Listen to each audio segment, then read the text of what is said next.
For over a decade, Nigerians have been told that their government is fighting terrorists. Billions of dollars have been spent. Thousands of soldiers have died. Millions have been displaced. Yet, the killings never stop. But what if the real reason the war never ends is because those in charge are the ones keeping it alive? This is not speculation. There's evidence, some public, some buried, but all pointing in one direction, that elements within Nigeria's government are funding, protecting, and profiting from terrorism. Let's begin with one viral video that many Nigerians have forgotten. A captured armed terrorist made a confession that should have shaken the country to its core. His words were chilling. "I swear to Almighty God, the government is the one arming us. We Fulani don't know guns. We just sat down and they gave us AK-47s. Those words came from a fighter on the ground, not an opposition politician.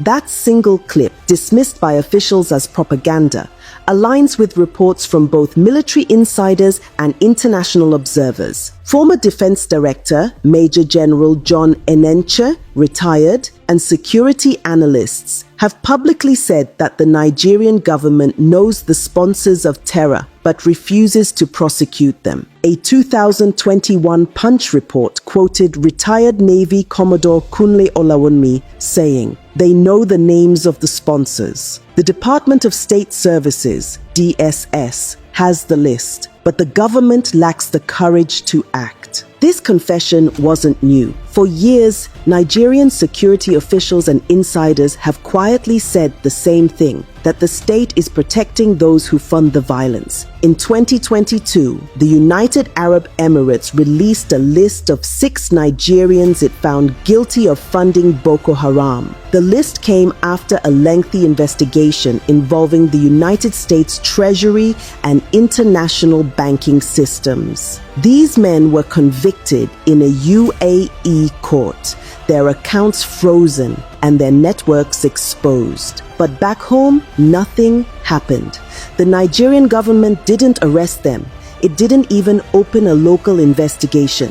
The US Treasury Department publicly released the same names under its sanctions list, warning that these individuals were operating with the knowledge of high-level political cover. Still, nothing. That silence was not an oversight. It was a decision. Terrorism is expensive. Guns, vehicles, logistics, ransom payments, they all cost money. And that money doesn't move through the desert, it moves through banks. According to Premium Times and Reuters, Nigerian banks have handled suspicious transactions linked to ransom payments, gold smuggling, and arms importation. The United States even shared intelligence with Nigeria's financial agencies, identifying accounts suspected of terrorism financing. But no prosecutions followed. The Economic and Financial Crimes Commission, EFCC, knows the accounts. The Department of State Services, DSS, knows the names. Yet no one acts. Because in Nigeria, terrorism isn't just a crime, it's a business. It doesn't stop there.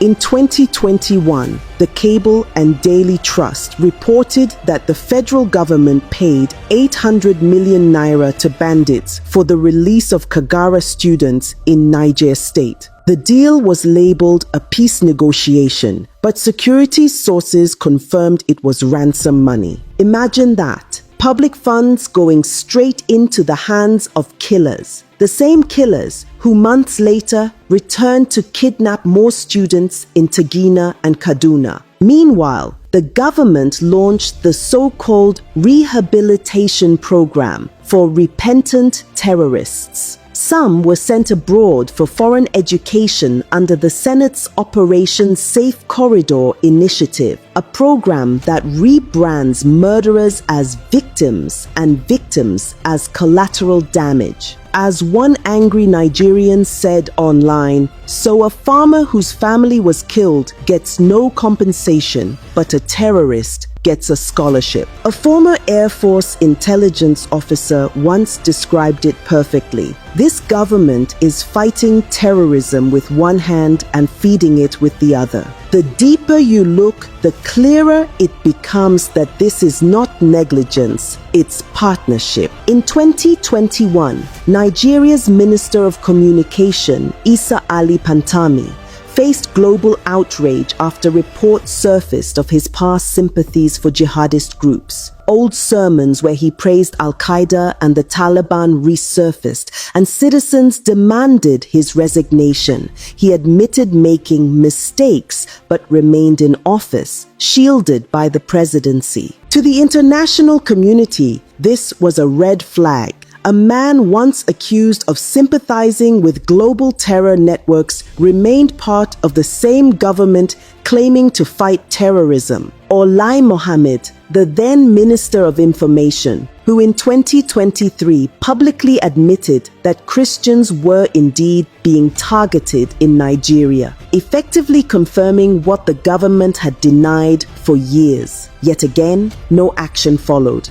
And then there's Samuel Ortom, former governor of Benue State. In one fiery statement, he accused the federal government of colluding with foreign interests to Islamize and take over Nigeria. He said the truth most leaders fear to say, that the government's silence in the face of these killings is not incompetence. It's complicity. In early 2024, a viral image showed Nigeria's current vice president sitting on the ground, eating with men who had once been declared wanted bandits. The government called it a peace meeting, but for millions of Nigerians, it was an image of betrayal. Because while citizens are told to pray for security, their leaders are busy dining with the same people who burn villages and kill farmers. This is how deep the rot goes, from the battlefield to the cabinet table. When Kaduna-based cleric Sheikh Ahmad Gumi appeared in photos surrounded by armed bandits, many thought it was satire, but it was real. He openly advocated for negotiations, claiming bombing bandits will only worsen killings. Gumi even called the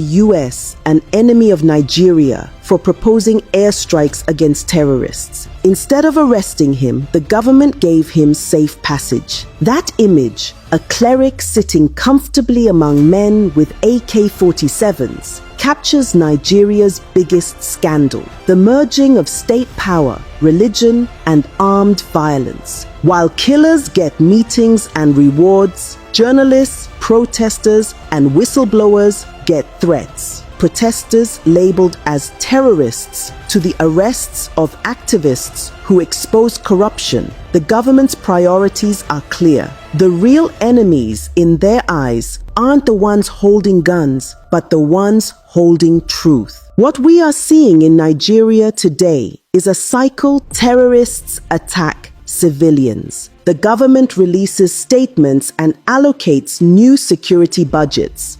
Part of those funds are siphoned off through fake defense contracts and corrupt procurement. The rest ends up paying ransoms, buying silence, and arming the next set of killers. Every tragedy becomes an opportunity to make money. Every crisis becomes a contract. That is why the war never ends. It was never meant to. The UAE released its list of terror financiers. The US raised alarms. The EU called for independent investigations. But the only reaction from the Nigerian government was that such reports were damaging Nigeria's image. But let's be honest, what image is left to damage? Soldiers die in ambushes because their rifles jam. Villagers are forced to pay protection money to armed groups, and the same terrorists are invited to peace meetings. It's not the reports damaging Nigeria's image, it's the reality.